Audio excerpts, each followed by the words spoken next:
Beyond Time, episode 28.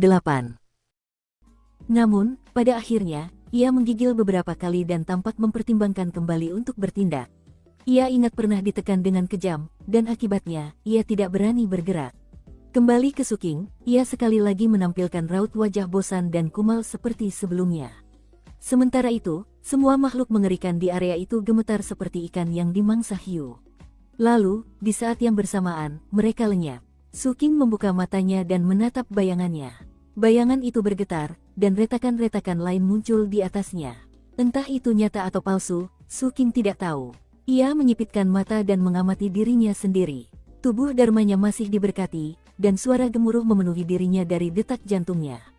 Kedengarannya seperti genderang perang. Pada saat yang sama, benang kedua kekuatan Dharma bersatu dengan benang pertama. Benang kekuatan Dharma baru yang menyatu itu membuat Suking semakin bersinar terang, sementara dua lautan roh di kedua lubang Dharmanya terus menghasilkan lebih banyak kekuatan Dharma.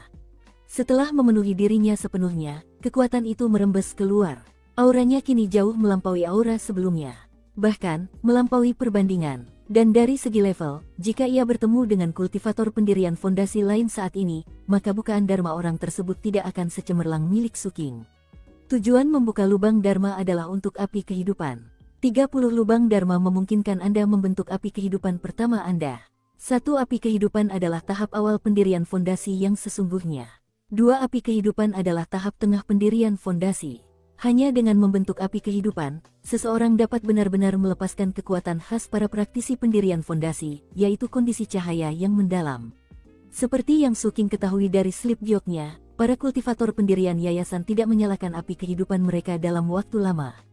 Lagi pula, berada dalam kondisi cahaya yang mendalam sangat menguras tenaga. Namun, kondisi cahaya yang mendalam memberikan kekuatan tempur yang luar biasa. Itulah sebabnya sebagian besar kultivator pendirian yayasan dengan api kehidupan hanya menggunakannya dalam pertempuran.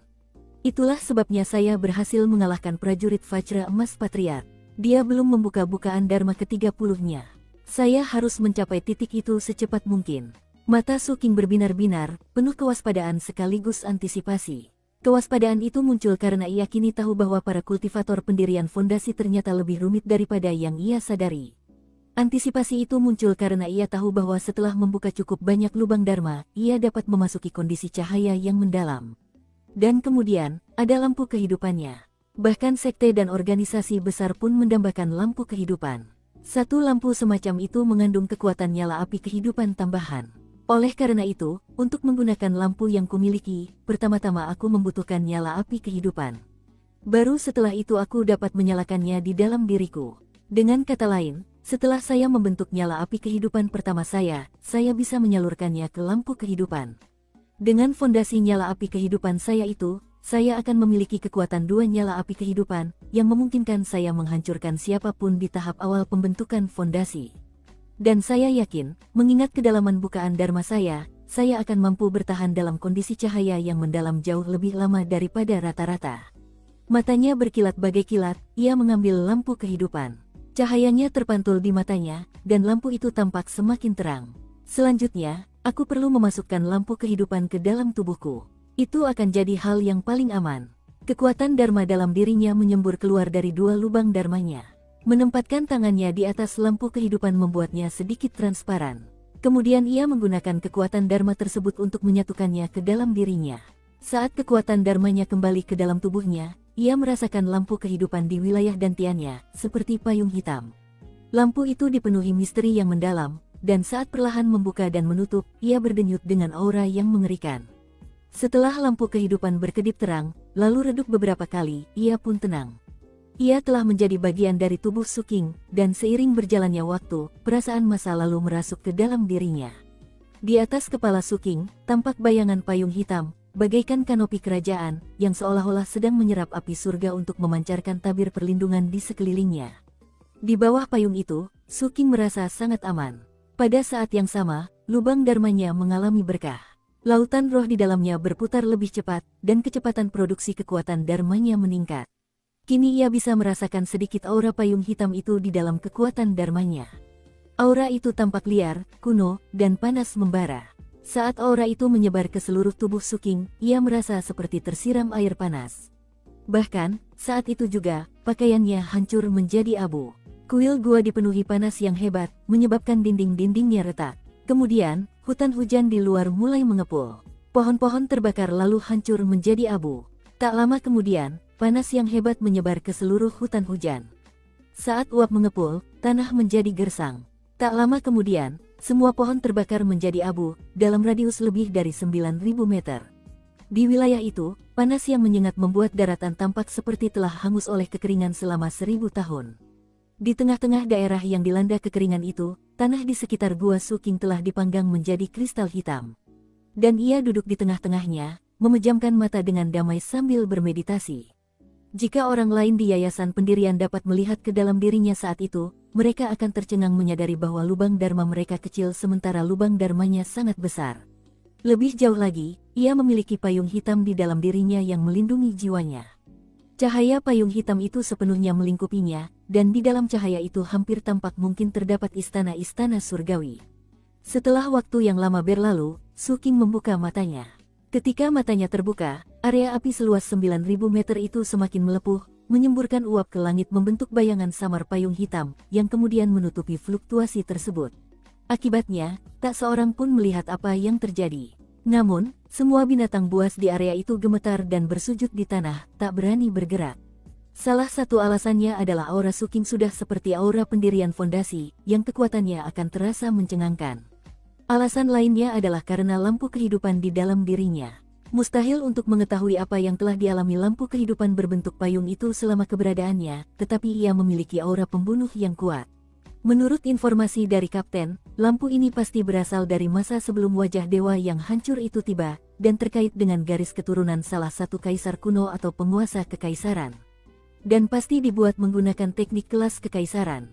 Bahkan di masa lampau, orang-orang seperti itu sama langkahnya dengan bulu burung phoenix atau tanduk kilin. Setiap individu seperti itu dapat mendominasi segalanya di sekitar mereka. Dan satu-satunya kultivator yang dapat melawan mereka juga berasal dari garis keturunan salah satu kaisar kuno atau penguasa kekaisaran, dan juga memiliki lampu kehidupan. Setelah wajah dewa yang hancur tiba, para kaisar kuno dan penguasa kekaisaran pun pergi. Karena itu, lampu kehidupan menjadi sangat langka di dunia. Hanya keturunan terpercaya dari sekte dan organisasi kuat yang akan cukup beruntung untuk mendapatkannya. Entahlah, dari kaisar dan penguasa kuno mana lampu ini berasal. Suking mengeluarkan satu set pakaian biasa dan mengenakannya. Ia memandangi payung hitam di atas, yang terbentuk dari uap dan kabut, lalu membuka mulut dan menghirupnya. Seketika, seluruh kabut dari area api seluas 9.000 meter itu menyerbu ke arahnya. Suking menjadi pusat pusaran air saat kabut panas yang intens menyerbu hidung dan mulutnya. Saat kabut menghilang, matanya bersinar terang, berkilauan seolah-olah ada bintang di dalamnya. Cahayanya berdengung dengan kekuatan dharma pendirian fondasi yang dapat menggetarkan jiwa. Rupanya, ia begitu penuh dengan kekuatan dharma sehingga ia secara naluriah melepaskannya. Ekspresi Suking tetap sama seperti sebelumnya. Ia tahu bahwa, karena ia baru saja memasuki tahap pendirian fondasi, ia belum terbiasa dengan kekuatan dharma yang mengerikan. Para praktisi pendirian fondasi biasa membentuk satu nyala api kehidupan per 30 lubang dharma. Akibatnya, mereka biasanya membentuk 3 nyala api kehidupan sebelum melangkah ke alam kultivasi baru. Namun, lubang dharma saya saat ini sudah berpotensi membentuk total 4 nyala api kehidupan. Sambil menatap lampu kehidupan berbentuk payung di dalam dirinya, matanya bersinar dengan antisipasi yang tajam. Menurut spekulasi Kapten, bahkan pada era sebelum wajah dewa yang hancur datang, keturunan kaisar kuno dan penguasa kekaisaran pada umumnya hanya membentuk satu lampu kehidupan. Kala itu, hanya mereka yang benar-benar terpilih oleh surga dan dianggap berpotensi menjadi kaisar kuno atau penguasa kekaisaran yang akan membentuk banyak lampu kehidupan. Dan bagi mereka, jumlah lampu kehidupan yang bisa mereka bentuk sama dengan jumlah api kehidupan yang mereka miliki. Saya senang hanya punya satu. Sekarang saya benar-benar perlu membuka 30 lubang dharma. Suking meluangkan waktu sejenak untuk memeriksa dirinya sendiri dengan saksama. Karena payung hitam yang menutupinya, fluktuasi basis kultivasinya tidak terlalu terlihat. Menunduk menatap bayangannya, ia mengirimkan pikirannya untuk mengendalikannya. Sebagai respons, bayangan itu mengirimkan sedikit dirinya ke dalam Suking untuk menyelimuti lampu kehidupan. Saat bayangan itu mendekati lampu, ia menggigil seolah-olah didorong menjauh. Namun, Suking dengan tenang memaksa bayangan itu untuk melanjutkan, dan bayangan itu tidak berani melawan. Di bawah kendali Suking, bayangan itu membentuk selubung yang menyelimuti seluruh lampu. Seluruh tubuh Suking tampak gelap saat itu. Ia masih berdenyut dengan fluktuasi pembentukan fondasi, tetapi lampu kehidupan tidak terlihat. Sayang sekali mantra laut dan gunungku masih di level rendah. Atau mungkin karena tekniknya sudah benar-benar mencapai batas akhirnya. Bagaimanapun, sepertinya aku tak bisa meningkatkannya lebih tinggi lagi. Mantra laut dan gunung telah sangat membantunya, dan ia telah mengembangkannya jauh melampaui batas aslinya. Sekarang, rasanya mustahil untuk mengembangkannya lebih jauh lagi. Namun, Suking tak dapat menahan perasaan bahwa ia kehilangan sesuatu. Aku perlu mencoba mencari cara untuk meningkatkan mantra laut dan gunung ke tingkat yang lebih tinggi. Dan sekarang setelah basis kultivasiku stabil, aku harus segera kembali ke Seven Blood Eyes, mendaftarkan basis kultivasiku di puncak ketujuh, dan mendapatkan teknik pembentukan fondasi yang baru. Karena ia tidak memiliki teknik pendirian fondasi, ia tidak dapat membuka lubang dharma baru. Oleh karena itu, ia menarik napas dalam-dalam, memejamkan mata, dan berfokus pada kultivasi pemulihan. Sebulan berlalu perlahan tapi pasti. Dukung terus channel YouTube Sabta Novel. Ia kini telah meninggalkan sekte selama kurang lebih 3 bulan. Dengan fluktuasinya yang tertahan, dan bayangannya yang menutupi lampu kehidupan, ia tampak seperti seorang kultivator pendirian fondasi biasa dalam segala hal. Selama bulan yang baru berlalu, ia secara signifikan meningkatkan pemahaman dan kendalinya terhadap lampu kehidupan. Ketika ia membuka matanya, sesuatu seperti kilat berkelebat di kedalamannya. Dengan tenang melakukan gerakan mantra, ia mengarahkan jarinya ke kubah surga. Menyalakan 2 lubang dharmanya, dia mengirimkan kekuatan kejutnya melalui jarinya dan melesat tinggi ke angkasa. Di atas sana, sebuah entitas semi-transparan terlihat, berputar-putar di udara sambil berubah menjadi naga berleher ular. Sambil mendongakkan kepalanya, ia meraung ke langit sementara wujud semi-transparannya semakin terlihat. Aura liar terbentuk di dalamnya, semakin kuat. Akhirnya, ia tampak seperti makhluk hidup sungguhan, sama sekali tidak berbeda dari naga leher ular sungguhan. Terlebih lagi, ia berdenyut dengan fluktuasi pembentukan fondasi. Ia tampak buas dan liar, berwarna hitam pekat, dengan leher panjang dan jambul duri yang ganas. Dan matanya yang membara tampak sangat hidup. Bahkan, jika ia ditempatkan di laut terlarang, kecuali ia benar-benar mulai bertarung, akan sulit bagi siapapun untuk mengetahui bahwa ia adalah hasil dari teknik sihir. Punggungnya hampir seperti cangkang kura-kura, memberikan pertahanan yang kuat. Mulutnya penuh dengan gigi tajam yang membuatnya tampak semakin ganas. Dan keempat sirip naganya begitu mengesankan sehingga jelas membuatnya mampu mencapai kecepatan luar biasa di dalam air. Saat naga leher ular sepanjang 900 meter itu melayang di udara, Suking berdiri dan berjalan ke arahnya. Sekarang, ia tidak membutuhkan jimat terbang untuk berjalan di udara. Selangkah demi selangkah dia naik, berjalan menuju naga itu. Awalnya, sensasi itu terasa meresahkan. Namun setelah 7 atau 8 langkah, ia menyesuaikan diri, dan berjalan ke udara menuju naga berleher ular itu. Naga itu menundukkan kepalanya, dan ia melangkah ke atasnya. Ketika ia berbalik menghadap ke depan, naga itu melolong, mengepakkan keempat siripnya, dan melesat ke langit. Kecepatan yang dapat dicapainya sungguh mengejutkan. Manusia fana takkan bisa melihat naga leher ular itu. Bahkan para kultivator kondensasi Ki pun hanya akan melihat samar-samar, kecuali mereka memfokuskan kekuatan spiritual mereka pada mata. Jika tidak, mereka hanya akan melihat Suking berdiri di udara, tangannya tergenggam di belakang punggung sambil bergerak maju. Ini adalah pendirian yayasan. Sama seperti ketika Suking melarikan diri dari Patriark Prajurit Vajra Emas melalui daerah kumuh ke kedalaman wilayah terlarang, sang Patriark terus bergerak sambil bertengger di proyeksi prajurit Vajra Emasnya. Meski begitu, Vajra Emas sang Patriark tidak dapat dibandingkan dengan naga leher ular milik Suking, baik dari segi tingkat jasmani maupun auranya. Keduanya berada di ranah kultivasi yang sama, tetapi mereka masih sangat berbeda. Suking menatap dengan tenang dari kepala naga leher ular itu sambil mengirimnya ke kota terdekat dengan portal teleportasi. Saat ia terbang melintasi hutan belantara, ia memperhatikan betapa kerasnya lingkungan yang dipenuhi tulang-tulang. Manusia di dunia ini menjalani kehidupan yang sangat sulit. Meskipun tampaknya para pembudidaya memiliki peluang yang lebih baik daripada manusia biasa, kenyataannya adalah karena bahaya mutagen, dan betapa mahalnya sumber daya budidaya, sebagian besar pembudidaya tidak memiliki harapan untuk maju jauh. Satu-satunya cara untuk menjadi lebih kuat adalah bertarung, dan bertarung selalu bisa berujung pada kematian. Kenyataannya, para kultivator hanya punya sedikit pilihan. Karena alasan itulah orang-orang seperti Patriark Prajurit Vajra Emas, yang telah mengalami kejayaan tertentu, akhirnya memutuskan bahwa, setelah berjuang keras, lebih baik menetap dan mengais rezeki sebagai tiran lokal, serta menikmati hidup sebaik mungkin di dunia yang kacau tempat mereka tinggal. Keputusan ini memiliki keuntungan dan kerugian. Su King mungkin juga melakukan hal yang sama, hanya saja ia merasa bahwa hidup dengan cara seperti itu hanya bisa bertahan sebentar. Pada akhirnya, seseorang akan datang entah dari mana dan menghancurkanmu. Oleh karena itu, satu-satunya cara untuk benar-benar aman, dan satu-satunya cara untuk tetap hidup, adalah dengan menjadi semakin kuat. Saya hanya ingin tetap hidup di dunia yang kacau ini, dan mungkin meningkatkan kualitas hidup saya. Pikiran Su King terfokus ke dalam saat naga leher ular itu menambah kecepatan. Akhirnya, saat angin menerpa wajahnya, ia melihat sebuah kota di kejauhan. Kota itu bukanlah kota asalnya. Meskipun kini telah menjadi seorang kultivator tahap pendirian fondasi, Su King tetap berhati-hati seperti saat ia berada di tingkat kondensasi Qi. Saat dia mendekat, dia mengusir naga leher ular itu dan menjatuhkan diri ke tanah. Di sana, ia merapikan pakaiannya dan mengubah penampilannya agar tampak seperti pria parubaya berwajah pucat. Kemudian, ia mulai berjalan. Kota di depan tidak sepenuhnya dikuasai oleh Seven Blood Eyes.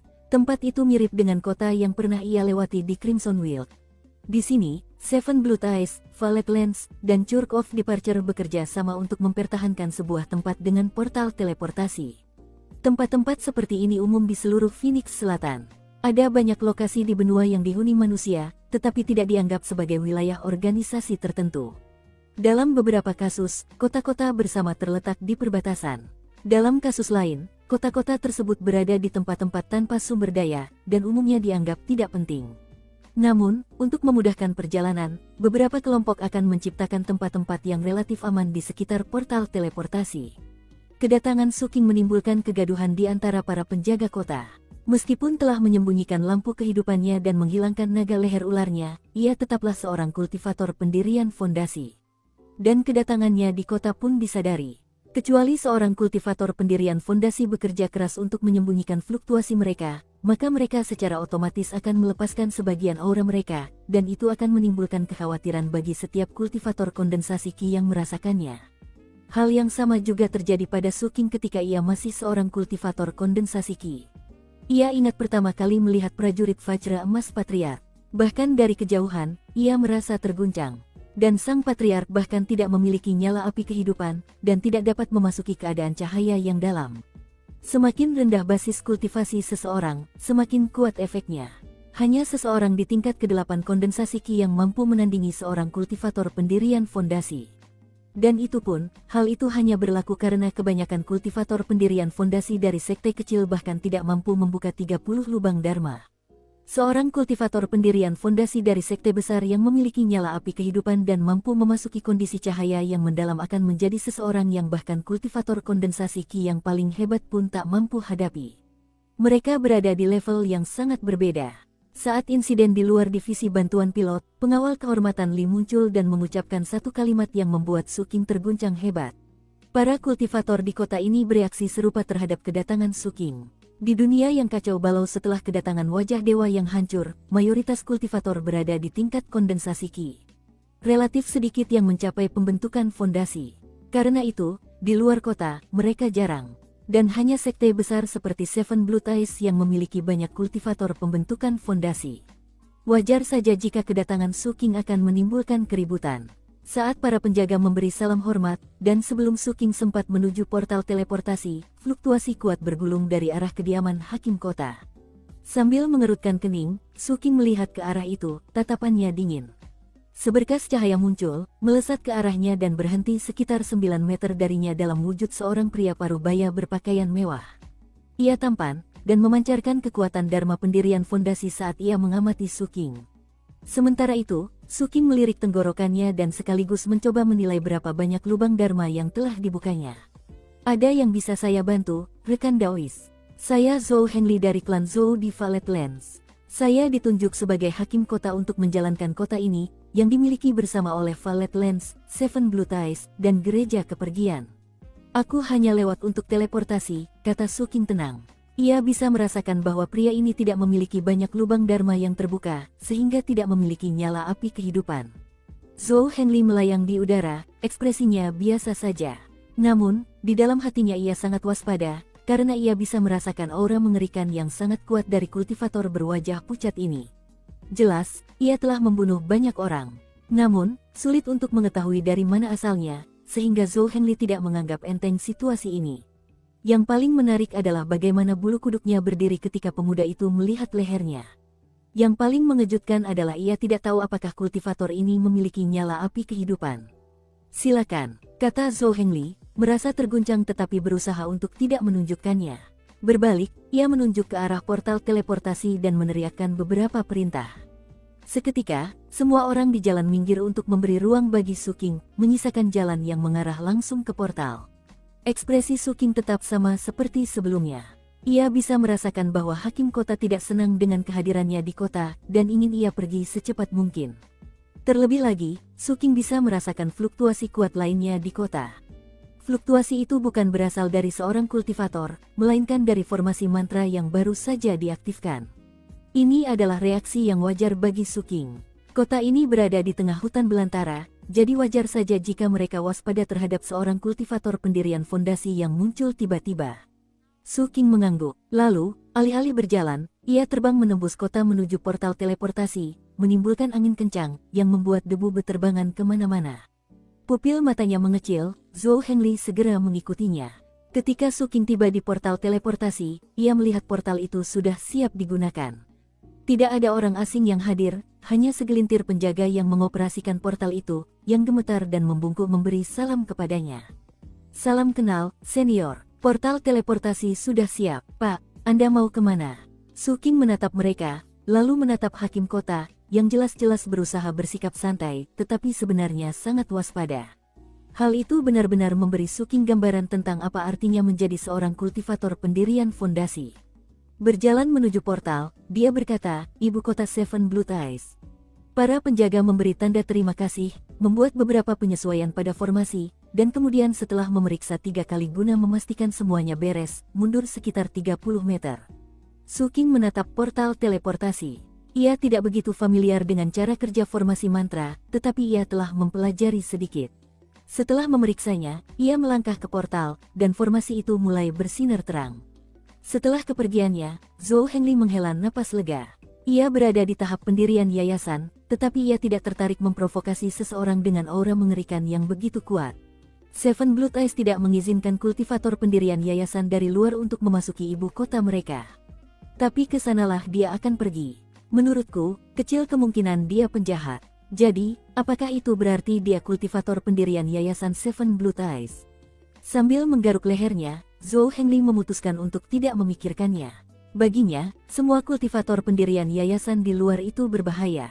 Jika orang seperti itu memiliki nyala api kehidupan dan dapat memasuki kondisi cahaya yang mendalam, mereka dapat mencabut nyawanya dalam sekejap. Oleh karena itu, yang ingin ia lakukan terhadap orang-orang seperti itu adalah mengawal mereka pergi secepat mungkin. Jika konflik meletus dengan orang seperti itu, mengingat betapa jauhnya dia di hutan belantara, jauh dari klannya, dia akan mati jauh sebelum klannya sempat menyadari apa yang sedang terjadi.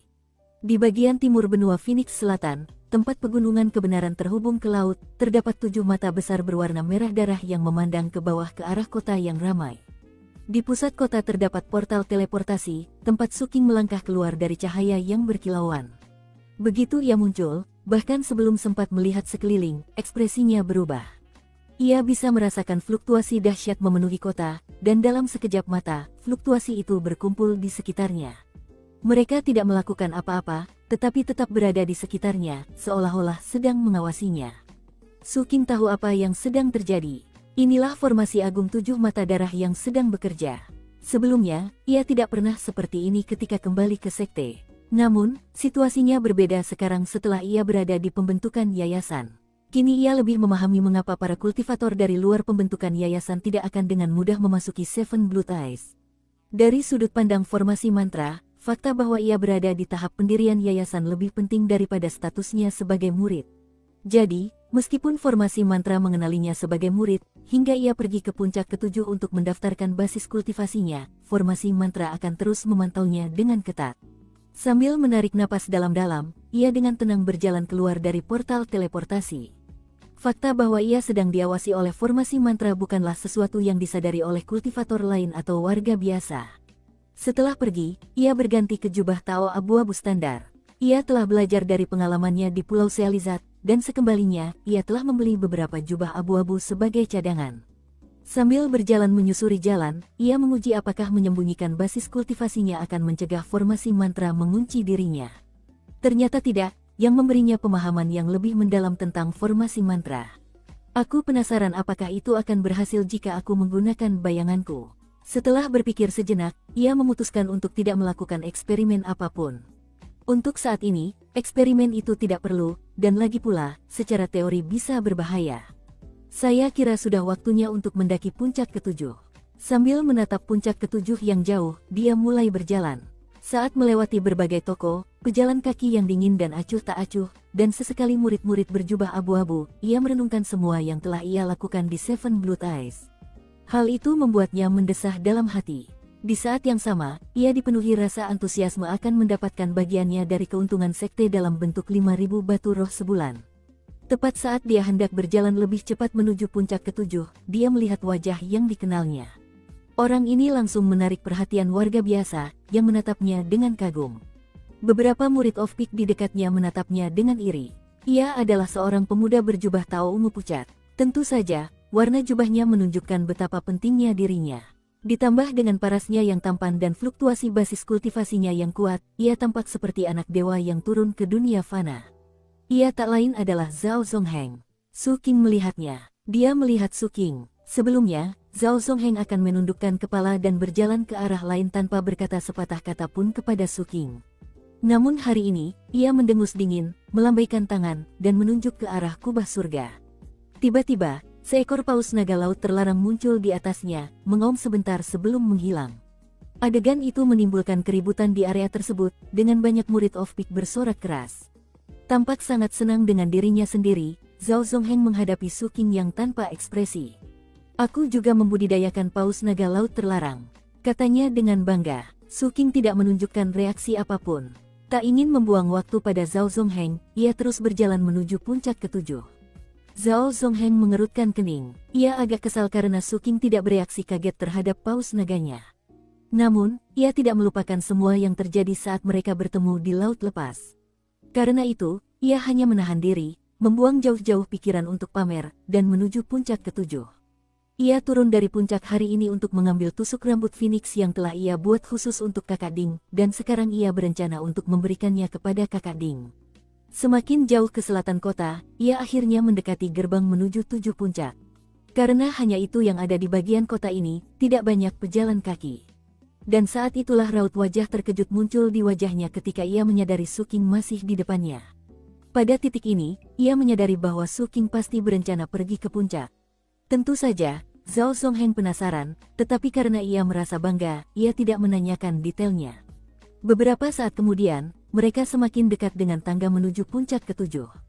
Ketika mereka berada sekitar 300 meter jauhnya, ia akhirnya tak kuasa menahan diri. Terburu-buru untuk menyusul, dia bertanya, mau kemana, Su Qing? Naik ke puncak, jawab Su Qing sambil sedikit mengernyit. Zhao Zongheng mengamati Su Qing dari atas ke bawah, dan tidak menyadari adanya fluktuasi aneh yang menunjukkan bahwa ia lebih kuat dari sebelumnya. Terlebih lagi, ia tidak melihat siapapun yang menunggu untuk menyambut Su Qing. Sambil mendengus dingin, ia berkata, naik ke puncak. Murid berjubah abu-abu tidak bisa naik ke puncak kecuali mereka diundang. Dan bahkan jika mereka diundang, mereka harus menunggu untuk diantar. Hanya murid konklav yang bisa naik tanpa pengawalan. Su Qing mengabaikan Zhao Zongheng dan terus berjalan menuju tangga. Melihat ini, Zhao Zongheng tertawa dingin. Murid-murid di luar puncak dilarang naik ke puncak, Su Qing. Jika kau melangkah ke tangga itu, formasi mantranya akan aktif. Su Qing, jika kau terus berjalan. Sebelum Su Qing sempat menyelesaikan ucapannya, ia dengan tenang melangkahkan kakinya di anak tangga pertama. Saat kakinya menyentuh anak tangga itu, pandangannya tiba-tiba kabur, seolah-olah ada kekuatan tak terlihat yang berkumpul di sana untuk memastikan sesuatu tentang dirinya. Su Qing mendongak ke arah puncak dan sekaligus melepaskan kekuatan dasar kultivasinya. Aura pembentukan fondasi meletus, menyebabkan dentang lonceng bergema dari puncak-puncak ketujuh. Saat alunan melodi memenuhi udara, Su Qing mulai menaiki tangga. Di belakangnya, Zhao Zongheng terhuyung mundur di bawah tekanan aura pendirian fondasi, gemetar, wajahnya pucat, dan matanya hampir keluar dari tengkoraknya. FF. Ditemukan. Pendirian yayasan. Saat aura pendirian fondasi Suking meletus, dan suara lonceng memenuhi puncak ketujuh, 3 sosok melesat turun dari puncak gunung. Jika seorang kultivator pendirian yayasan dari luar mencoba melangkah ke puncak, formasi mantra akan menghalangi jalan mereka, bukan membunyikan lonceng. Kemudian formasi akan bertanya mengapa kultivator tersebut berkunjung. Jika mereka datang untuk mengunjungi seseorang di puncak, orang tersebut akan diberi tahu. Jika orang tersebut setuju untuk bertemu dengan pengunjung tersebut, maka formasi mantra akan mengizinkan mereka masuk. Itulah yang terjadi ketika Patriark Prajurit Vajra Emas datang mengunjungi Taoist Idolcloud. Namun, bunyi lonceng seperti ini hanya berarti satu hal, seorang murid sekte telah tiba, tetapi belum terdaftar sebagai murid yang mencapai pendirian fondasi. Tentu saja, serangan musuh adalah masalah yang sama sekali berbeda. Tidak semua murid di Seven Blood Eyes akan menggunakan fasilitas sekte yang disediakan untuk terobosan pendirian fondasi. Salah satu alasannya, tempat-tempat seperti itu mahal. Selain itu, sebagian besar murid yang berhasil mendaki melalui kondensasi ki di dunia yang begitu kacau akan memiliki kesempatan yang ditakdirkan yang akan membedakan mereka dari orang kebanyakan. Situasi seperti itu bukanlah hal yang jarang terjadi. Dalam sekte yang hanya berfokus pada keuntungan, kepercayaan adalah komoditas langka, oleh karena itu, sekitar 30% murid akan meninggalkan sekte demi terobosan pendirian fondasi mereka. Masalah kesempatan yang ditakdirkan, seperti itu seringkali melibatkan pergi ke reruntuhan yang jauh. Dalam kasus seperti itu, murid-murid lain biasanya akan menyadari jika seseorang yang hampir berhasil menerobos telah pergi, dan secara teoritis dapat mengikuti mereka untuk memanfaatkan situasi tersebut. Namun, hal itu sangat tidak disukai. Lagi pula, jika kabar itu sampai tersiar, reputasi Seven Blood Eyes bisa rusak.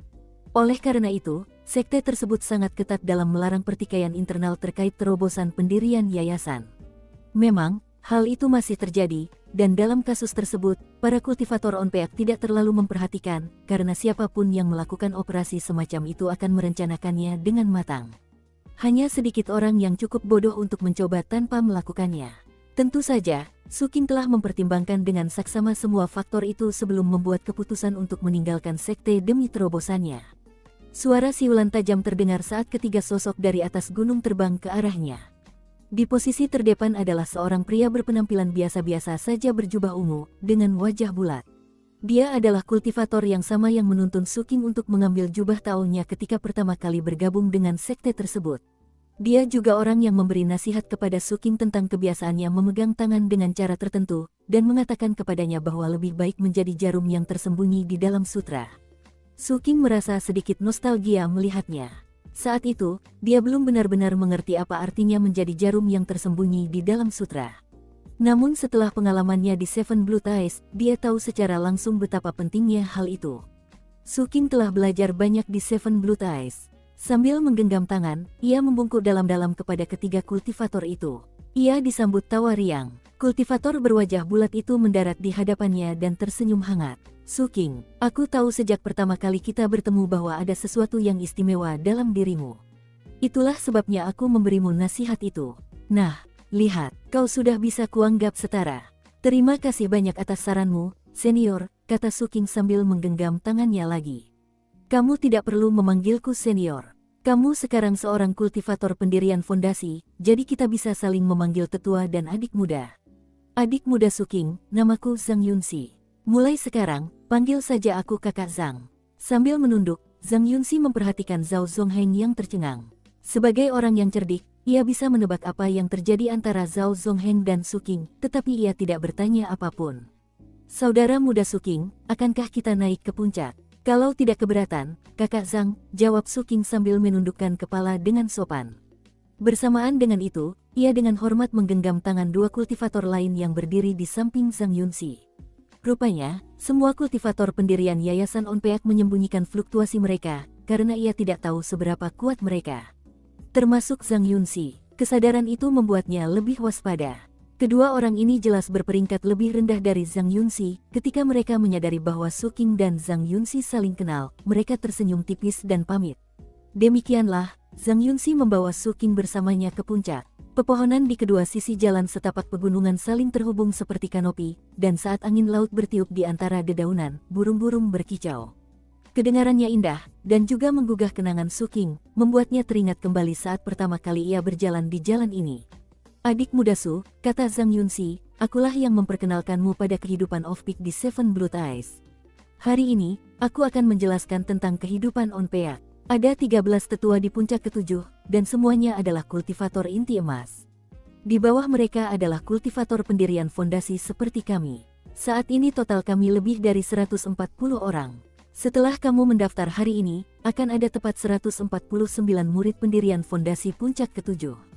Kelihatannya banyak, tapi sebenarnya tidak. Totalnya, Seven Blood Eyes punya hampir 1000.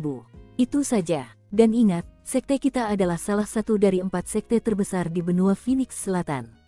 Intinya, para kultivator pendirian yayasan memiliki status yang sangat tinggi. Hal yang sama berlaku dimanapun di Phoenix Selatan, termasuk Seven Blood Eyes. Setelah mendaftar, Anda akan mulai mendapatkan sekitar 5.700 batu roh per bulan. Jumlah pastinya berubah setiap bulan tergantung pada pendapatan dan pengeluaran sekte. Sebagai kultivator pembentukan fondasi, Anda berhak tinggal di puncak. Tapi Anda harus mengeluarkan uang sendiri untuk mendapatkan gua rumah besar.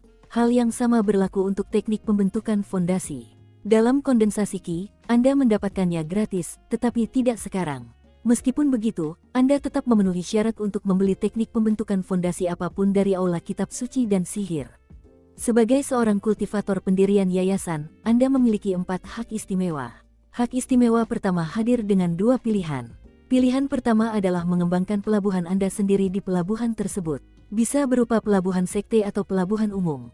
Sebagai pemilik, Anda akan membagi keuntungan dari pelabuhan tersebut dengan sekte. Namun, Anda harus menjalankan bisnisnya, dan Anda perlu menyediakan dana investasi awal untuk pengembangannya. Jika Anda tidak ingin memiliki pelabuhan sendiri, pilihan kedua adalah mengklaim salah satu jalan di ibu kota. Semua toko di jalan itu akan membayar sewanya kepada Anda. Pilihan itu lebih mudah daripada yang pertama. Semua pengembang pendirian yayasan dapat memilih salah satu dari 2 pilihan ini. Luangkan waktu Anda untuk memikirkan mana yang paling cocok untuk Anda. Hak istimewa kedua adalah jika ada murid off-peak yang menyinggungmu, kau bisa membunuhnya saat melihatnya. Namun, kau harus membayar biaya 10.000 batu roh untuk orang pertama yang kau bunuh. Jika kau membunuh orang kedua, kau harus membayar 2 kali lipat, dan seterusnya. Kau tidak akan pernah bisa membunuh seseorang tanpa membayar biaya itu, dan utangnya tidak akan pernah lunas. Meskipun Zhang Yunxi menjelaskannya sambil tersenyum, hal itu menyebabkan pupil mata Su Qing mengerut. Aturan ini harus diingat oleh semua kultivator Seven Blood Eyes Foundation Establishment. Tidak masalah apakah kalian berada di luar sekte atau di dalamnya. Kalian harus selalu mempertimbangkan apakah membunuh seseorang yang lebih lemah dari kalian sepadan atau tidak. Ngomong-ngomong, jika itu murid off-peak dari salah satu puncak lainnya, biayanya 2 kali lipat. Hak istimewa ketiga adalah Anda dapat memilih 2 murid off-peak, atau siapapun yang Anda setujui, untuk menjadi pelayan Anda. Mereka berhak untuk tinggal gratis di ibu kota, atau mereka dapat berlatih kultivasi di puncak, terdaftar atas nama Anda. Hak istimewa ketiga ini juga mencakup hak untuk berteleportasi ke kota Seven Blood Eyes manapun secara gratis. Selain itu, setiap tahun, Anda dapat membagikan 100 izin tinggal untuk setiap kota Seven Blood Eyes. Ingat, di basecamp pemulung dan kota-kota kecil lainnya, izin semacam itu sangat mahal. Dan izin tersebut hanya tersedia bagi orang-orang yang mendapatkan rekomendasi dari murid Seven Blood Eyes. Hak istimewa terakhir adalah kau mendapatkan perlindungan dari Seven Blood Eyes. Karena itu, tak seorang pun kultivator inti emas dari luar akan berani mencoba membunuhmu. Bahkan, dengan asumsi kau membayar cukup batu roh, bahkan seorang kultivator jiwa baru lahir pun tak akan berani menebasmu. Bahkan, jika kau menawarkan cukup batu roh sebagai hadiah, sekte bahkan akan membantumu keluar dan membunuh orang-orang seperti itu. Yang perlu Anda ingat adalah, sementara murid-murid off-peak bagaikan anak serigala, para praktisi on-peak bagaikan sekawanan serigala penyendiri. Kalian tidak perlu khawatir tentang kultivator inti emas yang menyakiti kalian di dalam sekte. Di luar sekte, kalian sendiri yang akan menanggungnya. Namun di dalam sekte ini, seorang anggota sekte inti emas yang membunuh seorang murid pendirian fondasi harus membayar denda awal sebesar 1 juta batu roh. Hal yang sama berlaku untuk seorang kultivator pendirian fondasi yang membunuh kultivator pendirian fondasi lainnya. Dan dendanya berlipat ganda untuk setiap pembunuhan berikutnya. Sama seperti denda yang telah saya sebutkan sebelumnya, utang semacam itu tidak akan pernah bisa dihapuskan. Seperti yang telah saya sebutkan sebelumnya, ini adalah situasi untuk menentukan apakah membunuh orang tersebut benar-benar sepadan. Zhang Yunxi masih tersenyum, tetapi kata-katanya memperjelas apa sebenarnya posisi pendirian yayasan dan kebrutalan Onpeak. Apa tanggung jawabku? Tanya Su Qing. Tanggung jawab, Zhang Yunxi terkekeh. Kami semua di sini bekerja keras untuk berjuang dan membunuh demi naik pangkat di antara para murid Off-Peak. Itu semua usaha kami sendiri. Karena itu, kami tidak berutang apapun kepada sekte. Jika kau ingin bertahan, kau bisa menghasilkan uang. Jika kau ingin pergi, tidak ada yang akan memaksamu untuk tetap tinggal. Namun, misi yang diposting oleh sekte menawarkan hadiah yang menggiurkan, jadi orang-orang biasanya berebut untuk menyelesaikannya. Jika kau ingin mengumpulkan banyak batu roh, mendapatkan sedikit tambahan selalu membantu. Sekarang, jika musuh merugikan kepentingan kita dan mengganggu keuntungan jangka panjang kita akan turun tangan. Lagi pula, selama para penggarap pendirian yayasan berhati-hati, kita bisa hidup sangat lama. Jadi, mempertahankan penghasilan bulanan kita itu penting. Tentu saja, selalu ada kemungkinan musuh akan mencoba menyuapmu.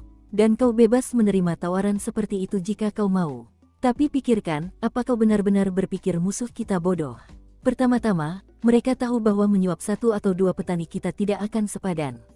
Jika mereka ingin operasi semacam itu berhasil, mereka perlu menyuap banyak dari kita. Bahkan, itu akan menghabiskan begitu banyak uang sehingga, pada akhirnya, itu tidak akan sepadan. Perang skala penuh dengan musuh kita sebenarnya bisa sangat menguntungkan, seperti yang telah kalian pelajari di kompetisi besar, jadi para kultivator kita biasanya berbondong-bondong untuk ikut bertempur. Para tetua Onpeak tahu bahwa para murid adalah anak serigala, jadi mereka tidak terlalu khawatir mengawasi kami. Semuanya bermuara pada keuntungan. Yang benar-benar diperhatikan oleh para pemimpin adalah para murid konklav, yang menikmati aspek-aspek terbaik dari sekte. Mereka benar-benar berusaha memberi mereka kekuatan pemersatu dan rasa memiliki. Berkat penjelasan Zhang Yunxi, Su Qing jadi lebih paham tentang kehidupan di puncak 7 mata darah. Saat itu, mereka sudah hampir setengah jalan mendaki puncak. Kalian datang di saat yang kurang tepat. Biasanya, para kultivator baru di tahap pendirian yayasan bisa memberikan salam kepada pemimpin puncak. Tapi ketujuh pemimpin puncak baru-baru ini pergi melaut. Kurasa ada sesuatu yang besar sedang terjadi. Penatua Agung dan Penatua kedua juga sudah pergi, yang berarti Penatua ketiga yang bertanggung jawab sekarang. Setelah kau memberi salam kepadanya, aku akan mengantarmu ke gua mansionmu dan menunjukkan aula kitab suci dan sihir. Saat itu, Su Qing melihat aula utama tetua ketiga, yang pernah ia kunjungi sebelumnya. Ternyata, ada sosok yang familiar duduk bersila di luar, tak lain adalah pengawal kehormatan Li, yang bekerja erat dengan tetua ketiga. Saat membuka mata dan melihat Su Qing dan Zhang Yunxi, pengawal kehormatan Li tersenyum tipis. Aku punya firasat lonceng berbunyi karena kalian sudah mencapai tahap pendirian yayasan. Su Qing menggenggam tangan dengan sopan. Penjaga kehormatan Li juga menutupi fluktuasinya. Namun, dari apa yang Su Qing ingat saat berada di dekatnya, kemungkinan besar dia berada di tahap pendirian fondasi dan kuat di level itu. Dia mungkin memiliki nyala api kehidupan, pikir Su Qing, meski dia tetap tenang dan kalem. Silakan masuk, tetua sudah menunggumu. Pengawal kehormatan Li mengalihkan pandangannya dari Su Qing ke Zhang Yunxi. Zhang Yunxi mengangkat bahu dan mundur beberapa langkah untuk menunggu. Su Qing menarik napas dalam-dalam dan melangkah masuk ke aula untuk kedua kalinya. Ia merasakan hal yang sama seperti terakhir kali. Begitu melangkah masuk, ia merasakan kekuatan yang dahsyat, seperti gunung runtuh dan menguras lautan, datang dari orang yang duduk bersila di seberang aula. Namun kali ini, ia dapat melihat lelaki tua itu dengan jelas. Tetua ketiga memiliki bintik-bintik penuaan di wajahnya, dan mengenakan jubah tao ungu bersulam emas. Wajahnya tanpa ekspresi saat menatap Su Qing. Ketika tatapan mereka bertemu, pikiran Su Qing berputar. Tatapan mata tetua itu seolah menembusnya bagai kilat, memungkinkan tetua itu melihat segala sesuatu tentangnya. Untungnya, lampu kehidupan itu tersembunyi di balik bayangannya, dan tetua itu tidak menyadarinya. Salam, tetua ketiga, kata Su Qing sambil menundukkan kepala, menangkupkan kedua tangannya, dan membungkuk dalam-dalam. Kau masih sangat muda, tapi kau sudah membuka 2 lubang dharma. Mengesankan. Lalu tetua ketiga mengatakan sesuatu yang menyentuh hati Su Qing. Jadi, kaulah yang mengambil lampu napas roh dari manusia duyung. Dukung terus channel YouTube Sabta Novel. Pertanyaan tetua ketiga bagaikan guntur yang menggelegar di telinga Su Qing. Namun, ia berhasil menjaga wajahnya tetap datar. Dan ia tidak butuh waktu lama untuk berpikir sebelum menjawab. Baik, Tuan, katanya dengan hormat. Tidak ada gunanya menyembunyikan kebenaran. Lampu napas roh merfolk memang berharga, tetapi bukan berarti mustahil untuk mendapatkannya. Meskipun Su King telah berusaha menyembunyikan bukti keterlibatannya, jika seseorang menyelidiki masalah ini secara menyeluruh, mereka mungkin akan menemukan petunjuk yang mengarah padanya. Berbohong tidak akan menguntungkannya sama sekali, dan justru akan membuatnya tampak lebih mencurigakan. Apa rencanamu dengannya? Tanya tetua ketiga dengan tenang. Jual saja, jawab Su King segera. Ia menatap tetua ketiga. Pria tua itu memancarkan riak dan distorsi yang tak berujung, dan menyebabkan tekanan luar biasa yang membebani seluruh aula. Dan ketika ia baru saja berbicara, tekanan itu semakin kuat. Tatapannya yang tajam mirip dengan terakhir kali, hanya saja sekarang, Su King merasa lebih mudah menahannya. Pada kunjungan sebelumnya, ia membutuhkan usaha yang sangat besar hanya untuk mengangkat kepalanya, dan matanya terasa panas. Mendengar jawaban Su King, tetua ketiga tersenyum. Rupanya, jawaban itu memuaskannya. Su King, aku tidak akan bertele-tele. Aku menyukaimu. Kau mengambil lampu napas roh dengan jujur, dan aku tidak akan mencoba mengambilnya darimu. Aku tidak peduli dengan lampu itu, tapi sebaiknya kau segera menjualnya. Nanti, orang-orang akan mulai bertanya-tanya di mana lampu itu berakhir. Jika aku bisa tahu kau yang mengambilnya, orang lain juga bisa. Sekarang, berikan aku medali identitasmu. Mengalihkan pandangannya dari sang tetua, Su King mengeluarkan medali identitasnya. Tetua ketiga melambaikan tangannya, dan medali identitas itu terbang dan mendarat di telapak tangannya. Hampir seketika, medali itu mulai bersinar terang. Tetua itu memeriksanya, dan sesaat kemudian, fluktuasi muncul saat ia mencetaknya dengan informasi baru. Medali itu bersinar lebih terang, lalu cahayanya memudar. Akhirnya, tetua itu mengirimkannya kembali kepada Su King. Su King menangkapnya, menduga benda itu akan menghantamnya dengan kekuatan dahsyat, seperti yang terjadi saat dia memberi salam kepada direktur ketika dia melapor ke divisi kejahatan kekerasan. Namun, itu tidak terjadi. Ketika ia menangkap medali itu, seolah-olah semua kekuatan itu lenyap begitu ia menyentuhnya. Hal itu membuat pupil Su King mengecil saat ia menyadari betapa berbedanya tetua ketiga dengan sang direktur. Mudah untuk melepaskan kekuatan dari luar, tetapi mengendalikannya dengan begitu lihai itu sulit. Kalian bisa pergi sekarang, kata tetua ketiga sambil menutup matanya. Su King kembali menggenggam tangan dengan hormat, lalu berbalik untuk pergi.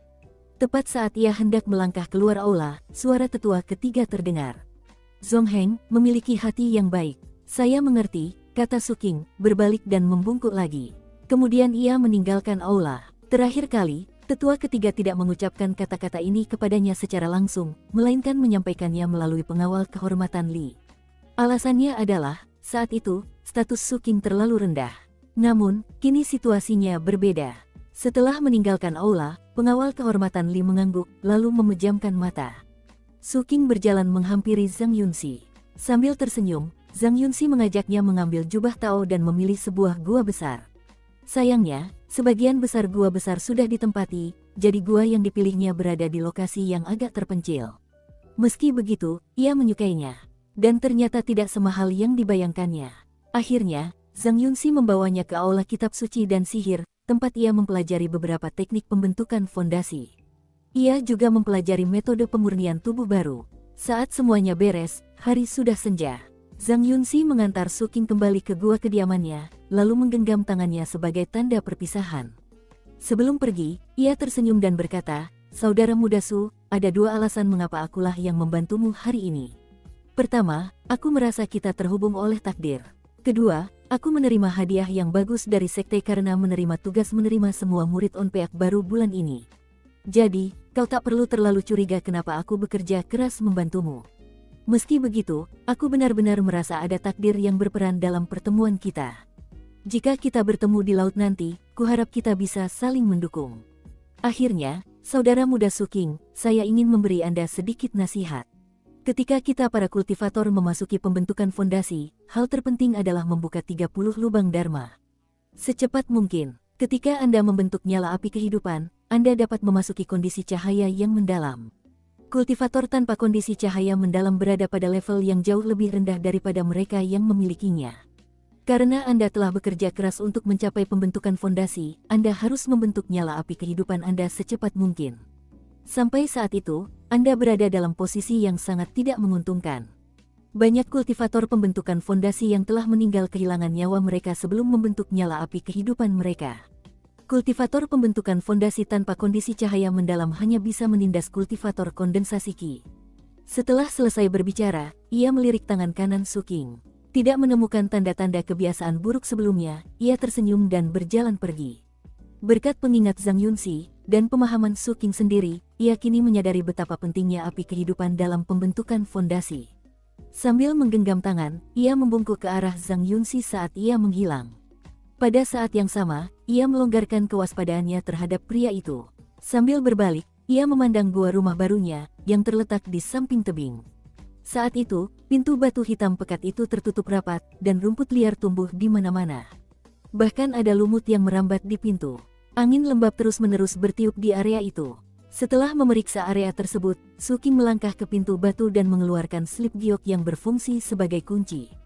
Ketika ia menyalurkan kekuatan spiritual ke dalam slip giok tersebut, simbol-simbol magis bersinar di pintu. Kemudian Su Qing menggunakan metode yang dijelaskan dalam slip giok untuk menyentuh simbol-simbol magis tersebut. Setelah menorehkan tandanya di pintu, simbol-simbol magis bersinar terang saat gua mansion terhubung dengannya. Kemudian pintu terbuka, memperlihatkan bagian dalamnya. Bagian dalamnya tidak terlalu luas. Ada 2 ruangan, dan diterangi oleh mutiara-mutiara bercahaya yang terpasang di langit-langit. Jelas sudah lama tidak digunakan, karena semuanya tertutup debu. Su Qing melambaikan tangannya, mengirimkan angin ke kedua ruangan untuk membersihkannya. Kemudian ia memeriksa seluruh tempat itu dengan saksama untuk memastikan keamanannya. Setelah itu, ia kembali keluar dan menaburkan bubuk racun di mana-mana. Ia mengoleskan racun dengan sangat banyak, memastikan setiap area tertutup rapat. Kemudian ia kembali ke dalam dan menyebarkan lebih banyak racun. Setelah itu, ia mengeluarkan formasi mantra pertahanannya dan mengaktifkannya. Dengan pintu tertutup dan formasi diaktifkan, dia menghela napas santai. Sambil duduk, ia merenungkan semua yang telah dilihat dan didengarnya. Hal itu mengingatkannya pada hari pertamanya di Seven Blood Eyes, hanya saja saat itu ia berada di tahap kondensasi Qi, dan sekarang ia berada di tahap pembentukan fondasi. Saya akhirnya berada di tahap pendirian yayasan. Memikirkan semua keuntungan menjadi kultivator pendirian fondasi di Seven Blood Eyes, ia berganti ke jubah ungu barunya. Menatap jubah Tao itu, matanya berbinar. Jubah itu sendiri memiliki formasi mantra pertahanan. Itu adalah jenis pakaian yang akan diperebutkan oleh orang-orang di luar sekte, atau bahkan murid-murid Off-Peak dengan asumsi warnanya berbeda.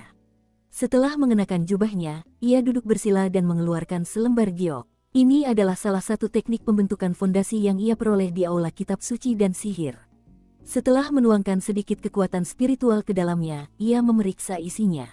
Ia tahu bahwa penting untuk mulai mengembangkan teknik pembentukan fondasi sesegera mungkin setelah mencapai terobosan.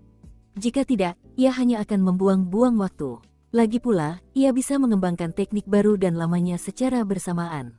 Waktu berlalu saat ia memeriksa isi slip giok itu. Tak lama kemudian, cahaya bulan menyinari pintu gua mansionnya, dan akhirnya, bulan yang terang benderang menjulang tinggi di langit. Di bawah cahaya bulan, pintu batu itu tampak sederhana dan bersahaja, namun juga dipenuhi sensasi zaman kuno dan perubahan yang mendalam.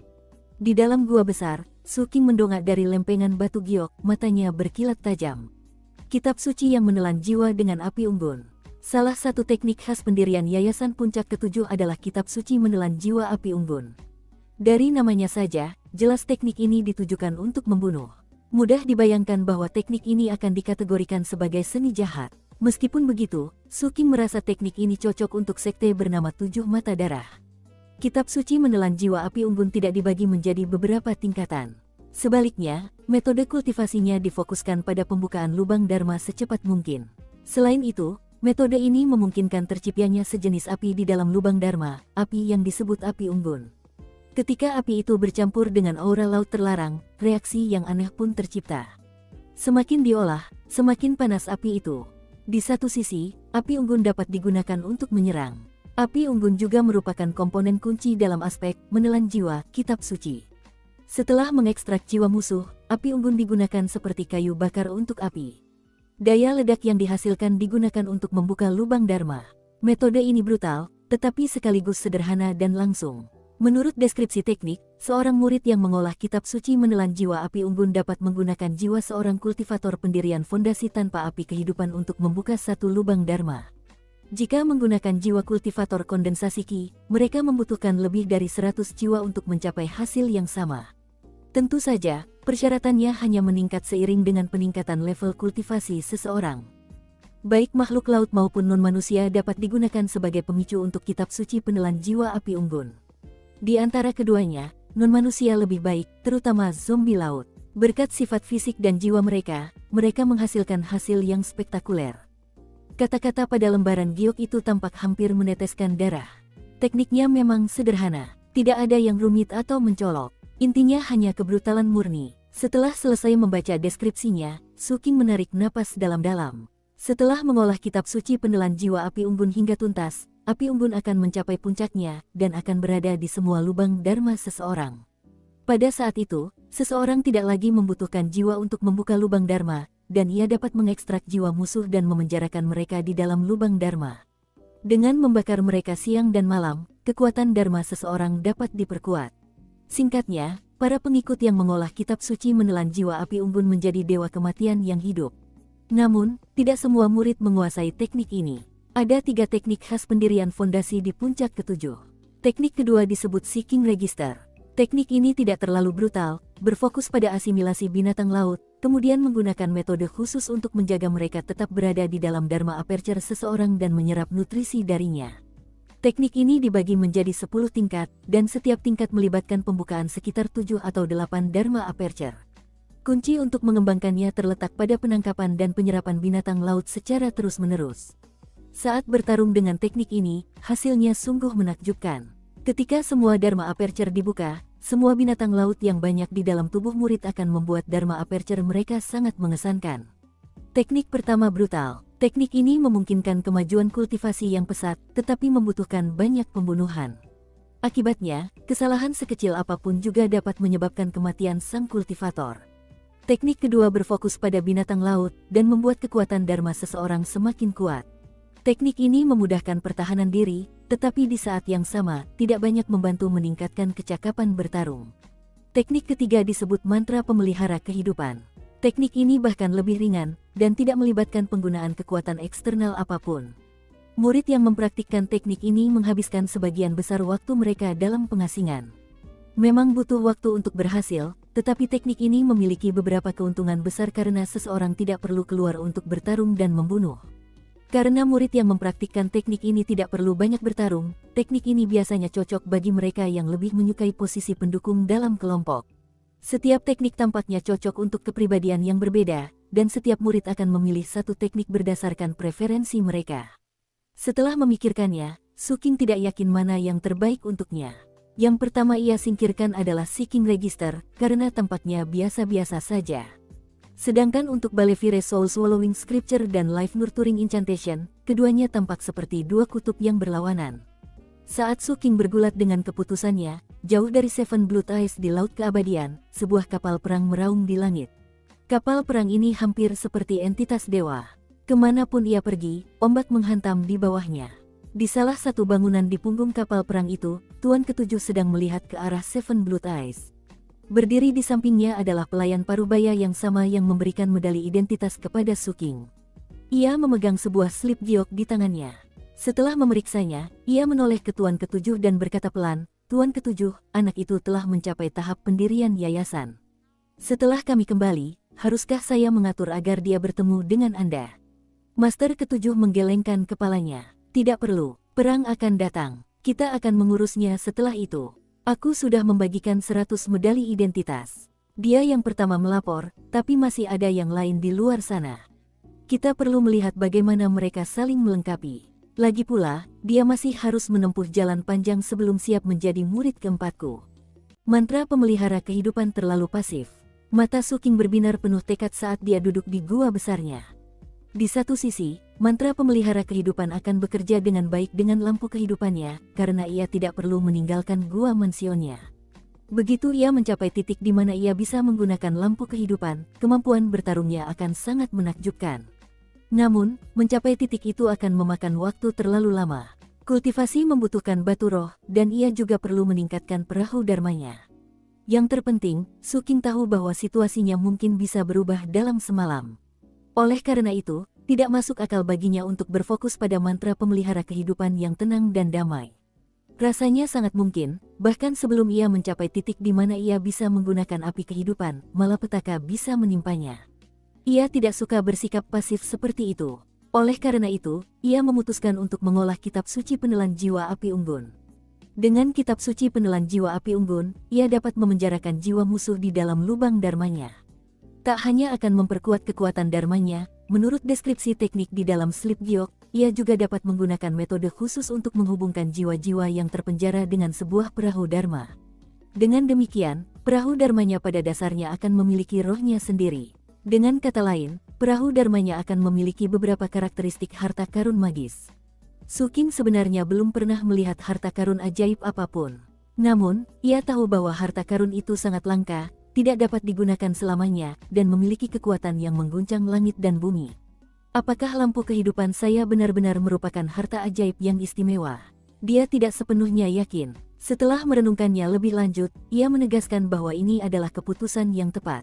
Mengambil Sleep Giok itu, ia duduk bersila, memejamkan mata, mengetuk lubang dharmanya, membakar lautan rohnya, dan mulai mengikuti penjelasan kitab suci menelan jiwa api unggun untuk mengolah teknik tersebut. Langkah pertama dalam kitab suci menelan jiwa api unggun adalah membentuk api unggun yang sebenarnya. Semua kultivator pendirian yayasan memiliki api di lubang dharma mereka. Api tersebut dapat membakar lautan roh dan berubah menjadi kekuatan dharma. Api yang sama juga berperan penting dalam menyalakan api kehidupan seseorang. Karena menyatu dengan payung hitam yang merupakan lampu kehidupan, api di lubang dharma Su King telah berubah dan sekarang gelap gulita. Kebetulan, api yang dihasilkan dalam kitab suci menelan jiwa api unggun juga berwarna sama. Kedua jenis api itu tampak sangat mirip. Namun, hanya setelah 4 jam berkultivasi, Su King berhasil menciptakan api unggun di lubang dharmanya, dan saat itulah ia menyadari bahwa keduanya sebenarnya sangat berbeda. Api dari payung hitam berada pada tingkat yang lebih tinggi daripada api unggun, dan juga jauh lebih panas. Satu-satunya kekurangannya adalah kemampuan untuk menyerap jiwa. Namun, masalah itu mudah diatasi.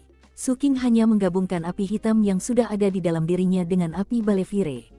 Tak lama kemudian, api hitam di dalam dirinya juga mengembangkan kemampuan untuk menyerap jiwa, sama seperti api Balefire. Merasa sangat gembira, Su King melanjutkan kultivasinya. 3 hari berlalu. Akhirnya, ketika api hitam di kedua lubang dharmanya sepenuhnya mampu menyerap jiwa, ia menghentikan sesi kultivasinya. Kedepannya, hal terpenting baginya adalah jiwa. Ia membutuhkan jiwa sebagai kayu bakar untuk membuka lubang dharma ketiganya. Aku ingin tahu apakah kakak Zhang San sudah kembali.